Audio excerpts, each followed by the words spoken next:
नमस्कार, आदाब, सत श्री अकाल, जय भीम, जोहार। मेरा नाम है नवीन कुमार। बिल्कुल नया फ्रेम देख रहे होंगे आप पीछे।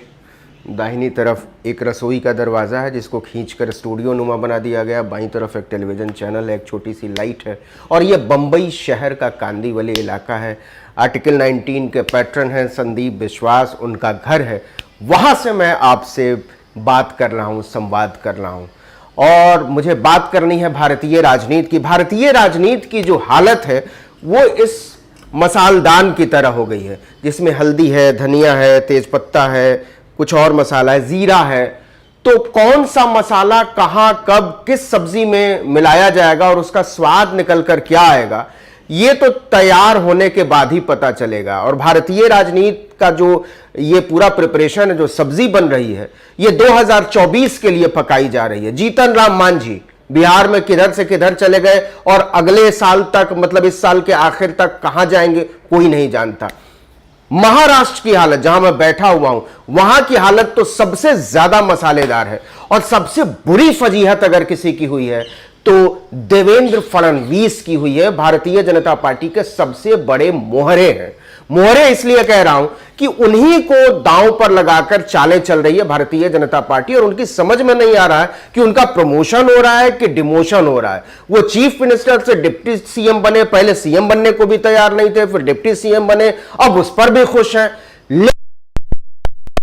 एक क्षत्रप माने जाते हैं महाराष्ट्र की राजनीति के, वो है शरद पवार। शरद पवार को भारत की राजनीति में सबसे ज्यादा अनप्रिडिक्टेबल नेता माना जाता है। वो कब क्या करेंगे कोई नहीं जानता और हर बार लगता है कि वो जो कर रहे हैं वही सबसे सही है, वही सबसे ज्यादा सुलझा हुआ है। लेकिन कुछ दिनों के बाद पता चलता है कि पवार तो दांव कहीं और ही लगा रहे थे और अब उन्होंने पुणे की प्रेस कॉन्फ्रेंस में भेद खोला है कि 2019 में देवेंद्र फडणवीस को उन्होंने जो मुख्यमंत्री बनने का सपना दिखाया था, 2 दिनों के मुख्यमंत्री रहे थे वो, रात के चौथे पहर में शपथ और 2 दिन के बाद इस्तीफा। वो सोच रहे थे फडणवीस कि ये उनकी चाल है, लेकिन शरद पवार ने अब जाकर कहा है 4 साल बाद, कहां 2019 की बात और कहां 2024 अब जो है आने को है, तब शरद पवार ने यह भेद खोला है कि दरअसल उन्होंने गुगली फेंका था, गुगली जिसकी चाल में फंस गए देवेंद्र फडणवीस। अगर मैं सीधे तरीके से कहूं, हिंदी के अल्फाज में कहूं, तो शरद पवार यह कह रहे हैं कि हमने देवेंद्र फडणवीस को उल्लू बनाया था, उल्लू।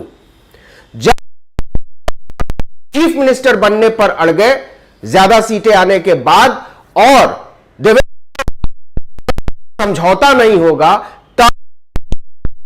में गए देवेंद्र फडणवीस। उन्होंने एक इंटरव्यू में कहा कि हां, शरद पवार से हमारी मुलाकात हुई थी और उन्होंने वादा किया था, अजीत पवार ने शपथ ली, लेकिन शरद पवार की वजह से उन्हें शर्मिंदगी का सामना करना पड़ा। उन्होंने शब्द इस्तेमाल किया है कि शर्मिंदगी का सामना करना पड़ा, उनकी नजरें झुकी। इसका जवाब दिया है शरद पवार ने। और शरद पवार ने क्या कहा है कि दरअसल वो अनाड़ी है, देवेंद्र फडणवीस राजनीति के अनाड़ी है। उनकी समझ में कुछ नहीं आता कि कौन आदमी कहां से चालें चला। हालांकि वो समझते तो अपने आप को बहुत बड़े हैं, लेकिन ऐसा कुछ है नहीं, क्योंकि उन्होंने सिर्फ एक कहे कि झूठा सपना दिखाया था और देवेंद्र फडणवीस फौरन एक छोटे से बच्चे की तरह पवार की जाल में फंस गए। ये बात कही है शरद पवार ने और बाकायदा प्रेस कॉन्फ्रेंस में कही है। ऐसा भी नहीं है कि एक स्टेटमेंट जारी किया हो या कहीं कोई पासिंग रिमार्क दे दी, बाकायदा इलेबोरेट करके विस्तार से उन्होंने बताया है कि अगर वाकई हमने, यानी एनसीपी ने बीजेपी को समर्थन देने का वादा किया था,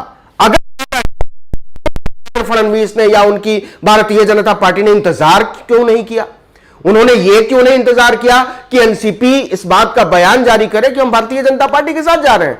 इससे पता चलता है कि दरअसल ये राजनीति को समझते नहीं। लेकिन इसके बाद जो शरद पवार ने कही है वो ज्यादा इंपॉर्टेंट बात है और वो इंपॉर्टेंट बात इसलिए है कि 2024 का चुनाव आ रहा है और 2024 के चुनाव से पहले जो हालत है वो आप देख रहे हैं। क्या अंग्रेजों ने फूट डालो और राज करो की नीति अपनाई होगी जो नरेंद्र मोदी अपना रहे हैं, किसी भी मोर्चे को तोड़ देने के लिए किसी भी हद तक जाने को तैयार। सच कहिए, जो लोग हमारी तरह के तमाम लोग जिस तरीके की बातें करते हैं उसको खोला है शरद पवार ने और उन्होंने जो शब्द इस्तेमाल किया, जो कहा है वो ये कहा है कि मैं तो सिर्फ ये साबित करना चाहता था कि भारतीय जनता पार्टी और देवेंद्र फडणवीस की तरह के नेता सत्ता के कितने बड़े लालची हैं, सत्ता के कितने बड़े लालची हैं, जो अगर सत्ता में ना रहे तो शायद अपना अर्थ भूल जाते हैं। उनको लगता है हमारा वजूद क्या, हमारा अस्तित्व क्या है, वो विपक्ष में बैठ नहीं सकते।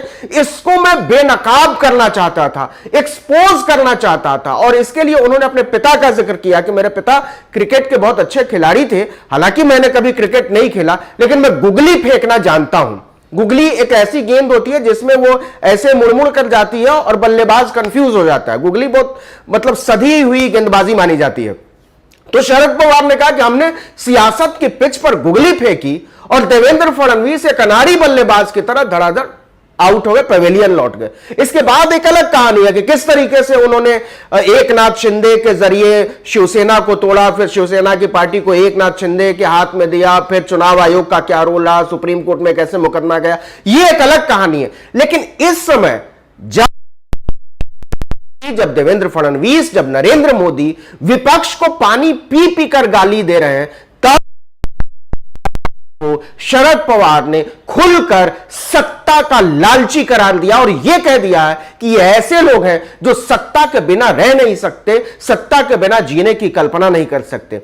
यह हुआ कैसे? विपक्ष की मोर्चेबंदी के बारे में आप सब जानते होंगे, किस तरीके से पटना में बैठक हुई, उसके बाद जो है हिमाचल प्रदेश की राजधानी शिमला में, वहां भी कांग्रेस की सरकार है, वहां अगली बैठक होने जा रही है। और इस बीच शरद पवार का यह बयान आना कि एक अनाड़ी की तरह भारतीय जनता पार्टी मेरे जाल में फंस गई, और उन्होंने बाकायदा, सोचिए कि वो कितने होशियार नेता हैं, उन्होंने कहा, इसके पहले उन्होंने इंतजार किया कि देवेंद्र फडणवीस ये बोले कि हमारी मुलाकात हुई थी 2019 में जब हमारी सरकार नहीं बन पाई। शरद पवार ने कहा कि हां हुई थी, यह बात सच है, यह बात सच है कि देवेंद्र फडणवीस मेरी शरण में आए थे और हमने उनसे कुछ बातें भी की थी, उनको एक सपना भी दिखाया था कि हाँ बनाओ सरकार, बनाओ सरकार।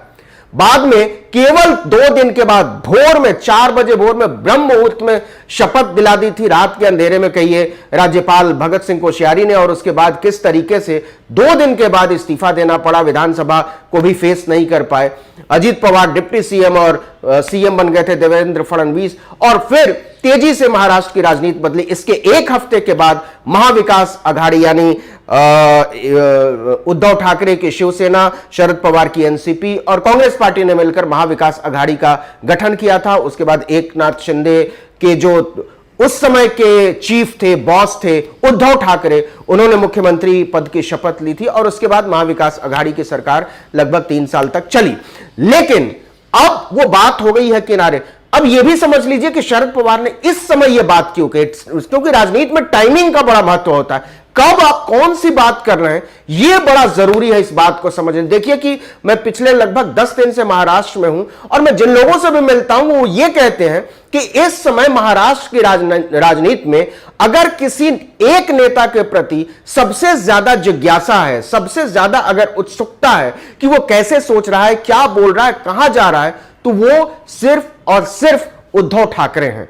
उद्धव ठाकरे जो स्वाभाविक नेता नहीं थे। भारत की राजनीति में 2 लोगों के बारे में कहा जाता है कि वो स्वाभाविक नेता नहीं थे, एक उद्धव ठाकरे और राहुल गांधी। लेकिन भारतीय जनता पार्टी और नरेंद्र मोदी ने इन दोनों को इतना परेशान किया कि ये बहुत ज्यादा स्वाभाविक नेता बन गए और इसके बाद ये भारतीय जनता पार्टी के लिए नासूर बनते चले जा रहे हैं। तो विपक्ष की गोलबंदी के बीच उद्धव ठाकरे को लेकर जो एक सिंपैथी वेव है महाराष्ट्र में, महाराष्ट्र का हर आदमी आपको कहेगा कि नहीं उद्धव ठाकरे के साथ गलत हुआ। और एक बात मैं आपको बता दूं कि खासकर मुंबई के लोग, आसपास के लोग उद्धव ठाकरे के पिता बाला साहब ठाकरे को लेकर बहुत ज्यादा उनको एक बड़े नजरिए से देखते हैं, समझते हैं कि वो एक बहुत बड़े नेता थे और ये मानते हैं कि उनके बेटे से उनकी विरासत नाजायज तरीके से, अनैतिक तरीके से, गलत तरीके से, धोखाधड़ी करके छीनी गई है और जब चुनाव आएगा